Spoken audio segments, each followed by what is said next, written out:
Assalamualaikum warahmatullahi wabarakatuh. Kembali lagi ke channel Mas Dosen Jalan-Jalan.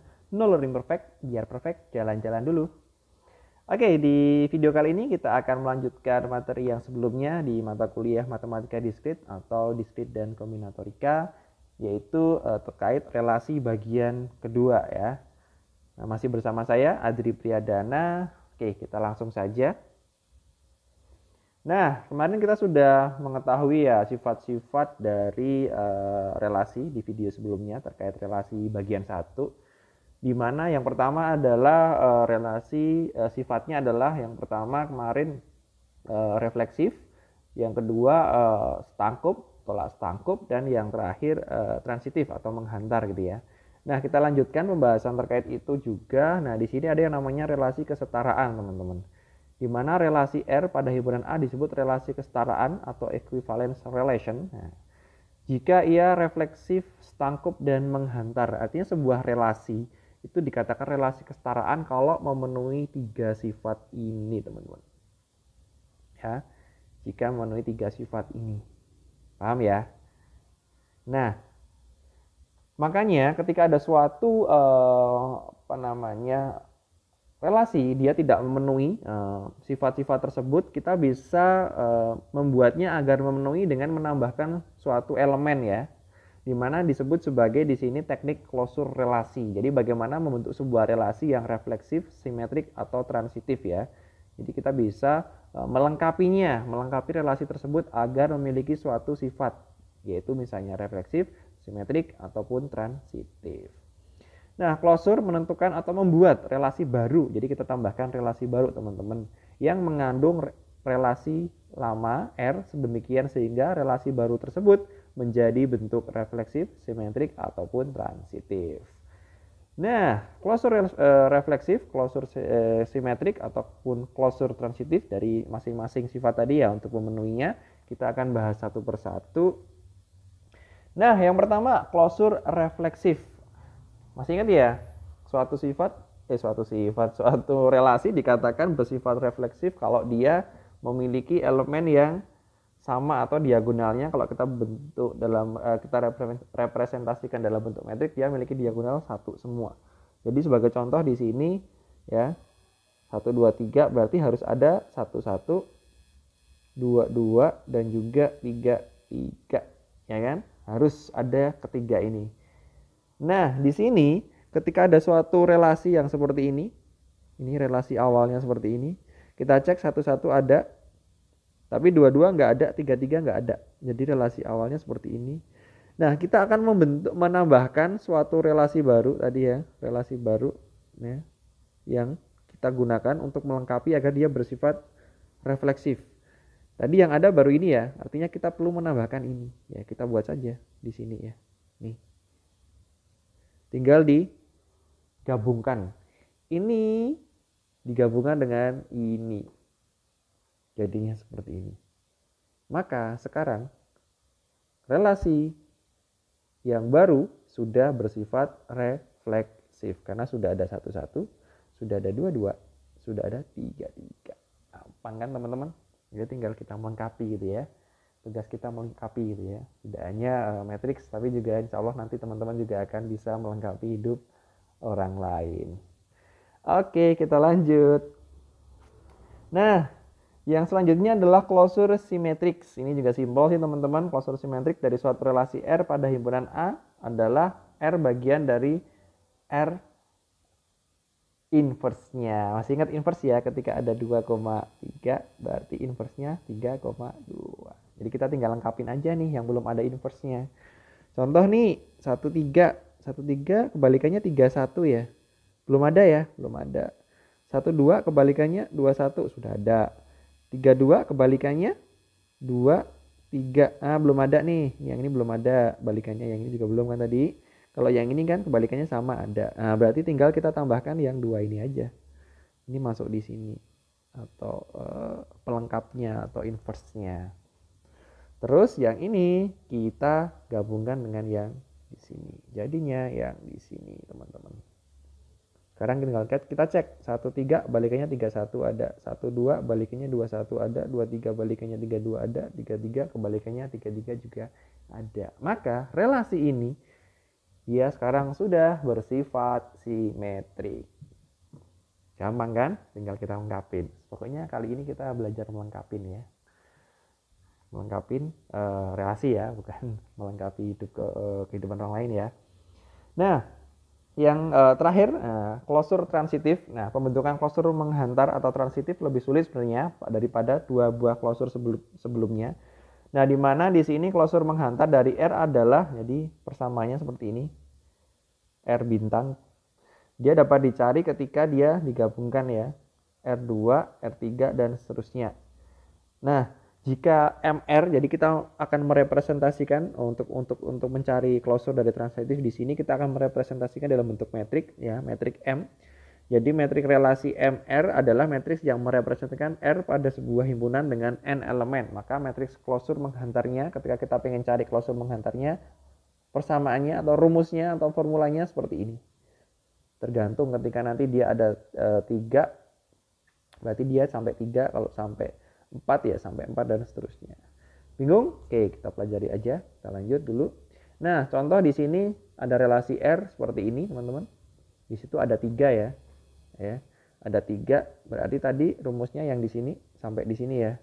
M ya, MR di N kan, diataukan. Nah, or MR kuadrat or MR pangkat 3. Nah, simpel aja. Nah, misalnya nih, matriks MR kan isinya ini ya. Ini mewakili dari yang di sini, teman-teman. Jadi ini 1, 2, 3, 1, 2, 3. 1, 1 dia ada, 1, 2 dia nggak ada. Nah, 0, nah, dan seterusnya. Nah, untuk mencari, nah tadi kita sudah ketahui ya rumusnya. Yang di sini adalah MR, yang di sini MR kuadrat, yang di sini MR pangkat 3. MR dari kita ketahui nih, yang tadi soalnya. Dari soalnya tadi ya, di sini. Nih dari sini, ya kan, kita ambil aja. Nah, sekarang kita mencari yang MR kuadrat ini. MR kuadrat berarti kita mengalihkan matriks ini dengan matriks dirinya sendiri. Masih ingat ya, perkalian matriks di SMA sudah pernah dipelajari? Misalnya 1, 1, 0, 1, 0, 1, 1, 1 dikali dengan dirinya sendiri. 1, 0, 1, 1, 1. Maka perkaliannya di sini masih ingat ya. Baris dikalikan dengan kolom. Nanti dia ketemunya di sini. Ya, 1 dikalikan 1 ditambah 0 kali 1 ditambah 1 kali 1. Ketemunya di sini.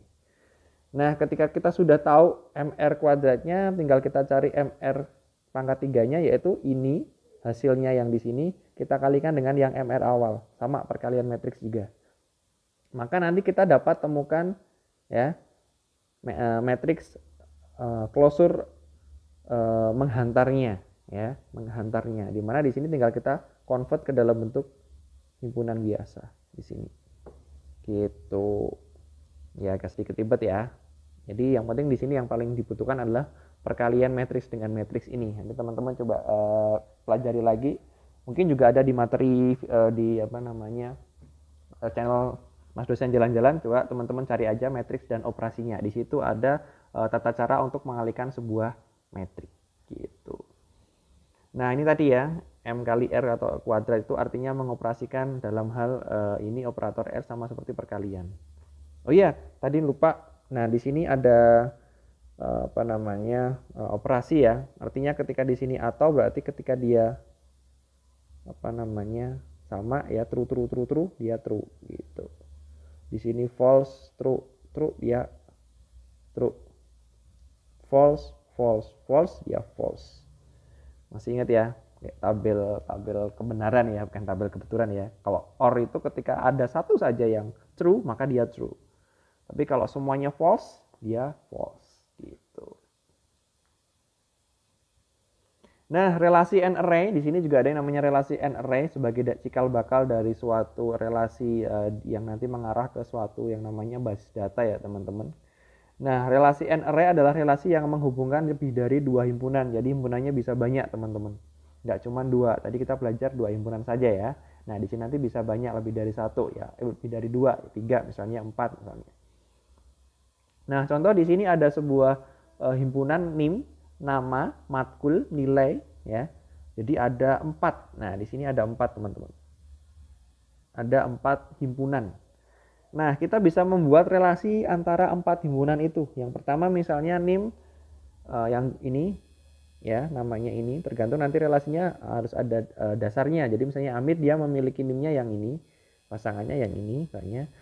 Terus dia misalnya mengambil matematika diskrit dan juga dia mengambil arsitektur komputer misalnya yang di sini. Terus nilainya yang mengambil matematika diskrit dia nilainya A, yang nanti dia mengambil arsitektur komputer nilainya misalnya B misalnya. Nah, contohnya di sini. Nah, ini relasinya. Ini relasi pertama, relasi kedua, relasi ketiga dan seterusnya. Gitu. Jadi relasi antara NIM, nama, mata kuliah, nilai. Mungkin teman-teman pelajari ini di basis data ya, teman-teman. Jadi ada sebuah tabel yang berisi relasi antara himpunan atribut ya, bukan antar tabel tapi antar atribut gitu. Nah, basis data atau database adalah kumpulan tabel. Setiap kolom pada tabel disebut atribut. Setiap tabel pada basis data diimplementasikan secara fisik sebagai sebuah file. Mungkin teman-teman nanti akan lebih pahamin ini di materi basis data ya. Jadi satu baris data pada tabel menyatakan sebuah record ya, yang tadi record relasi tadi, dan setiap atribut menyatakan field. Dengan kata lain secara fisik, basis data adalah kumpulan file, sedangkan file adalah kumpulan record. Setiap record terdiri atas sejumlah field. Nah, record itu segini teman-teman. Nah, ini satu paket ini record. Atribut berarti yang ini, himpunannya. Gitu. File yang satu paket ini atau tabel. Nah, operasi yang dilakukan terhadap basis data biasanya dilakukan dengan perintah pertanyaan yang disebut query. Contoh, tampilkan semua mahasiswa yang mengambil mata kuliah matematika diskrit ya. Tadi di sini ya misalnya semua yang mengambil matematika diskrit 1, 2, nah, ada 2 ya. Nah, kita bisa menggunakan query di sini yang namanya seleksi ya. Kayak gini logonya, notasinya. Misalnya di sini ya, kita akan menyeleksi dari tabel mata kuliah tadi ya, tabel relasi tadi, di mana dia dari mahasiswa. Kita akan menyeleksi dari tabel mahasiswa atau kumpulan relasi mahasiswa, di mana dengan syaratnya yang mata kuliahnya matematika diskrit gitu ya. Tadi ada berapa? 2 ya. Ini ya, si Amir sama si Hamdan. Nah, ini Amir sama Hamdan. Jadi kita akan mengambil semua mahasiswa yang dia mengambil mata kuliah matematika diskrit saja. Beserta nilainya tentunya ya, karena di sini full himpunan atau full atributnya ditampilkan.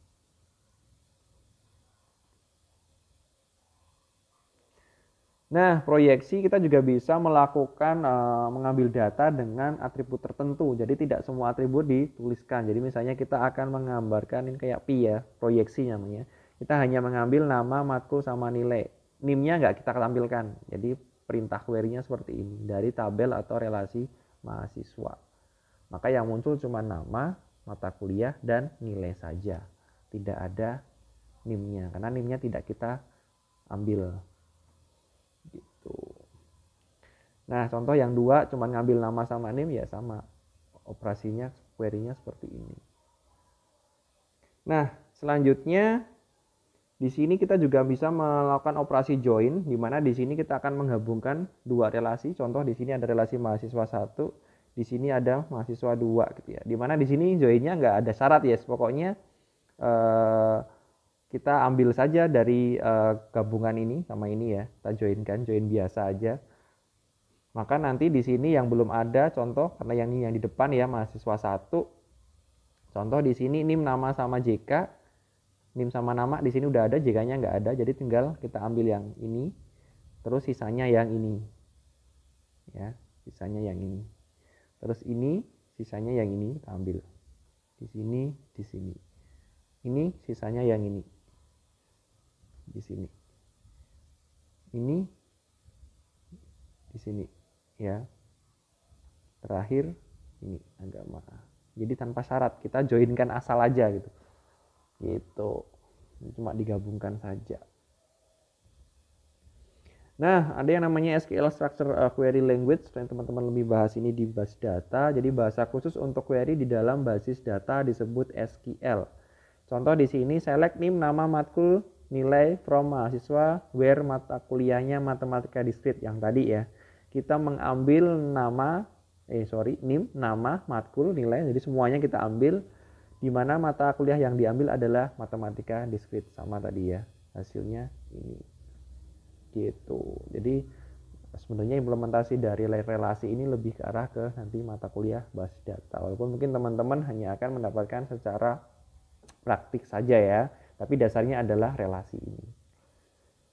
Itu materi kita kali ini terkait relasi bagian kedua. Semoga teman-teman bisa memahaminya. Kalau nanti ada pertanyaan atau yang ada yang dibingungkan, silakan bisa tanya di kolom komentar atau mungkin bisa tanya ke saya secara langsung. Itu jangan lupa teman-teman minta tolong buat subscribe ya, like, komen, dan juga share videonya. Nah, sampai ketemu di video selanjutnya ya. Saya akhiri. Assalamualaikum warahmatullahi wabarakatuh. Mas dosen, jalan-jalan.